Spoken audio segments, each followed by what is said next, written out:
Hello friends, అందరూ ఎలా ఉన్నారు? మేము కాశీకి వెళ్ళడానికి 3 months before online tickets book చేసుకున్నాము. మనము కాశీ విశ్వనాథుని దర్శించుకోవాలంటే డైరెక్ట్గా వెళ్ళి దర్శించుకోకూడదు. ముందుగా దానికి కొంచెం ప్రొసీజర్స్ ఉంటుంది. ఈ యాత్ర 2 విధాలుగా చేస్తారు.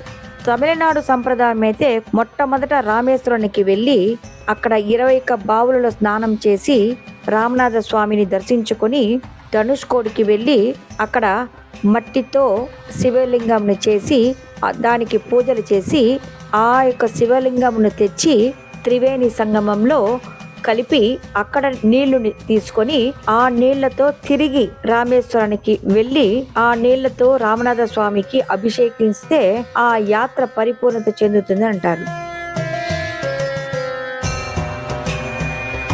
ఇది ఒక పద్ధతి. ఇంకొక పద్ధతి, కాశీకి వెళ్ళి అక్కడ గంగని తీసుకొని వచ్చి రామేశ్వరానికి వెళ్ళి ఆ గంగా జలంతో రామనాథ స్వామికి అభిషేకించి అక్కడ మట్టిని తీసుకొని తిరిగి కాశీకి వెళ్ళి ఆ మట్టిని గంగలో కలిపితే ఆ యాత్ర పూర్తి అవుతుంది.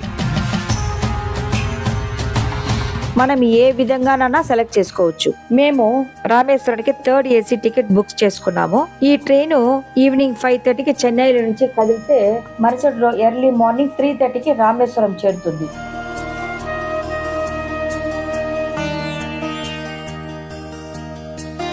మూడున్నర గంటకి మనము రైల్వే స్టేషన్ బయటకు వస్తే అక్కడ వ్యాన్లు, బస్సులు కూడా అందుబాటులో ఉంటాయి. మనం ఏ లాడ్జ్ బుక్ చేసుకున్నామో అక్కడికి వ్యాన్ లోనన్నా వెళ్ళొచ్చు. ఆ 3:30 గంటకి ఎన్ని వ్యాన్లు ఉందో చూడండి.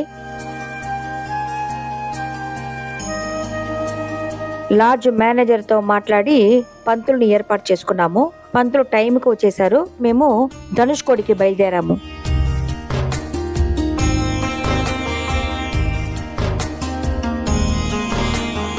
ధనుష్కోడిలో మొట్టమొదట మేమిద్దరూ స్నానం చేశాము. స్నానం చేసిన తర్వాత పంతులు గారు పిండ ప్రదానం చేశారు. అక్కడ మాలాగా చాలా మంది వచ్చి ఉన్నారు. అక్కడ ధనుష్కోడిలో నీరు శుభ్రతగా ఉంటుంది, మట్టి కూడా చాలా బాగుంటుంది, ఫ్రెష్ గా ఉంటుంది. పంతులు గారు సంకల్పం చెప్పి పూజ స్టార్ట్ చేశారు.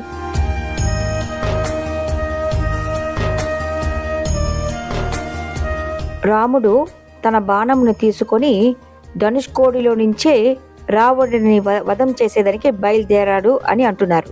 ఆ ధనుష్కోడి నుంచే బయలుదేరారంట. అందుకని దానికి ధనుష్కోడి అని పేరు వచ్చింది.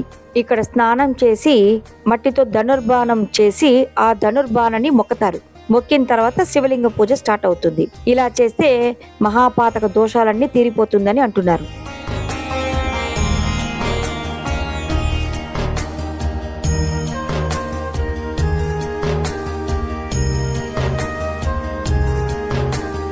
ఇక్కడ పిండ ప్రదానం చేసిన తర్వాతే ధనుర్బాణ పూజ, శివలింగ పూజ. పిండ ప్రదానం చేసి ఆ పిండాన్ని ఆ కాకులకు వేస్తే ఆ ఎన్ని కాకులు చూడండి. ఇక్కడ పంతులు గారు సేదు మాధవర్, బిందు మాధవర్, వేణి మాధవర్ అని 3 మట్టితో శివలింగం చేశారు. ఈ 3 శివలింగంకి మంచి బాగా పూజలు చేశారు. 3 శివలింగంని పూజించిన తర్వాత సేదు మాధవర్ లింగంని అక్కడే సముద్రంలో కలపమన్నారు. బిందు మాధవర్ లింగంని అక్కడ బ్రాహ్మణ దానం చేసేయమన్నారు. వేణి మాధవర్ లింగంని త్రివేణి సంగమంలో కలుపమన్నారు.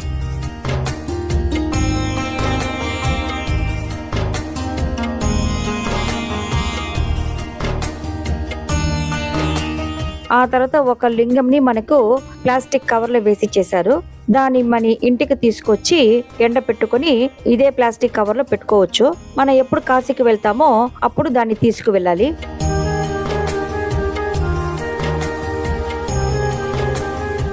ఇంకా ఆ పూజ అయిపోయినట్టే. ఆ ప్లాస్టిక్ కవర్లో ఆ మట్టితో చేసిన శివలింగం చాలా ఇంపార్టెంట్. దాన్ని భద్రంగా మనము మన ఇంటికి తెచ్చుకోవాలి. ఆ తర్వాత మేము అదే వ్యాన్ లో రామేశ్వరానికి వచ్చేసాము. రామేశ్వరానికి వచ్చిన తర్వాత డైరెక్ట్ గా గుడికి వెళ్ళిపోయాము. 21 బావులతో స్నానం చేసిన పిమ్మట రామనాథ స్వామిని దర్శించుకున్నాము. ఇక్కడ 21 బావులలో స్నానం చేస్తాము అని చెప్పాను కదా. అక్కడ ఒక చిన్న బకెట్ తో మనుషులు నిల్చుకొని ఉంటారు, ఏజెంట్లు నిల్చుకొని ఉంటారు. వాళ్ళతో మనం మాట్లాడుకొని డబ్బులు ఇస్తే మనకు ఎక్కువ నీళ్ళు పోస్తారు. 21 బావులలో స్నానం చేసిన పిమ్మట అక్కడే బట్టలు మార్చుకోవడానికి చోటు చూపిస్తారు. మనం అక్కడ బట్టలు మార్చుకొని రామనాథ స్వామిని దర్శించుకోవచ్చు. లోపల కెమెరా అంతా అలౌడ్ లేదు. రామనాథ స్వామిని దర్శించుకున్న తర్వాత ఇంకొక ఆటో మాట్లాడుకొని మేము చుట్టుపక్కన దగ్గరలో ఉండే ఒక 5 గుడ్లకు వెళ్ళాము. లక్ష్మణ తీర్థం, రామపాదం, రామతీర్థం, ఇలాగా అన్నిటినీ దర్శనం చేసుకున్నాం. ఇలాగా మా రామేశ్వరం యాత్ర కంప్లీట్ అయింది.